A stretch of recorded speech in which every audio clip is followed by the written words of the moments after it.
কোরআন হাদিস শিখা ছাড়া সাচ্চা মুসলমান হওয়া যাবে? কোরআন হাদিস শিখে হবে ঈমান ও আমলে হবে মুমিন মুসলমান। কোরআন হাদিস শিখে হবে কোরআন হাদিস শিখে হবে তারা হরফে হরফে পাবে আল্লাহর পরিচয়।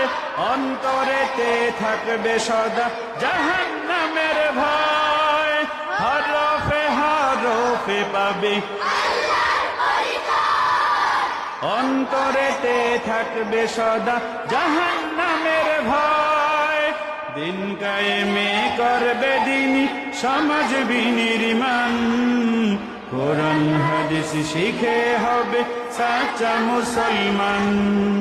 কোরআন হাদিস শিখে হবে ঠিক না বে ঠিক জোরে বলেন।